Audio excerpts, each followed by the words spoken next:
Et il vous a tous regardé et a dit, « Vous voulez tous vous amuser comme nous l'avons fait il y a environ 1 an quand la jambe de l'homme a grandi ?» Il a dit, « Eh bien, nous allons le faire. » Et il a posé ses mains sur son épaule. Frère Garcia a baissé les yeux et a dit, « Frère Tommy, je peux regarder dans ce trou dans son épaule et voir l'os. » Il a dit, il s'est mis à prier pour cela. Et il a dit, tout d'un coup, l'os a commencé à pousser sur environ 10 cm. La chair a commencé à pousser autour. Et il a dit, je me suis assis là, ça ne lui a pris que quelques secondes, c'était au ralenti. Et il l'a regardé grandir tout simplement. Et il dit qu'il voit les ongles apparaître tout d'un coup. Cet homme, son menton est tombé à peu près jusqu'ici. Comment il mangeait, je ne sais pas. Et même les gens dont Azusa m'a parlé, ils ne le savaient pas. Mais ils se sont mis à prier pour lui. Et puis on pouvait entendre des os claquer et son menton a commencé à remonter. Et en quelques minutes, il était normal. Et j'ai quand même dit que c'était vraiment un peu, c'est un facteur. Elle était arrivée à la rue Azusa.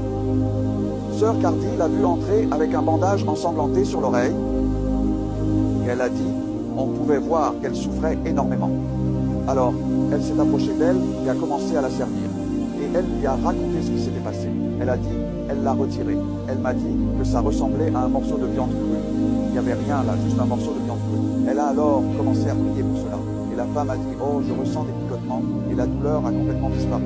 La douleur est partie. Donc elle dit qu'elle l'a retiré et a regardé. Et juste sous ses yeux, c'était son premier miracle. Et elle a dit, cette oreille, une toute nouvelle oreille. Il a dit qu'il avait un grand mouchoir pendu sur son ventre et ça ne sentait pas très bon. Il s'est approché et a demandé à l'homme quel était son problème. Il a dit, eh bien, il lui a dit qu'il avait ramassé l'œuf et qu'il avait regardé en dessous et il a dit ses intestins pendaient, simplement. Pendus sur son côté.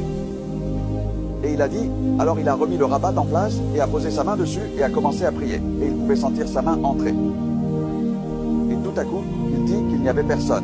Alors il l'a juste saisi et l'a repris. Il n'y avait même pas de trou. Il s'est juste refermé, n'est-ce pas? Il s'est refermé.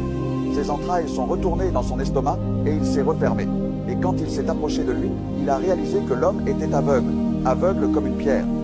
Alors il a eu plus de compassion, s'approche et demande, pourquoi êtes-vous venu ici? Il dit, eh bien, les gens me disent que les gens, c'est juste que les gens entrent ici et ils sont guéris. Il a dit, je veux l'être, je veux que mes yeux soient guéris. Il a dit, d'accord, prions. Il a prié pour l'homme. Ses yeux ont été guéris. Même la puanteur de l'alcool est partie. Et plus tard, dans le Midwest, il a eu de grands réveils avec les assemblées de Dieu. Même ma ville natale. Il y a établi son église. Il s'était blessé à la jambe lors d'un match de football. Et il l'avait dans un plat.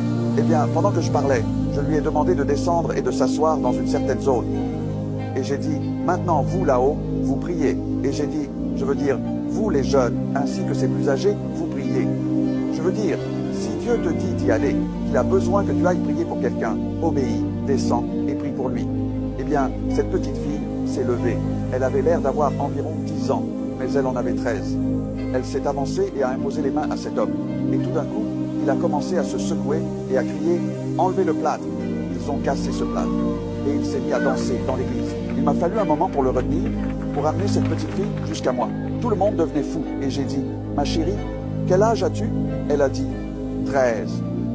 J'ai dit « Savais-tu que tu peux faire ça n'importe où, n'importe quand ?» Elle a réfléchi. Elle m'a répondu « N'importe où, n'importe quand ».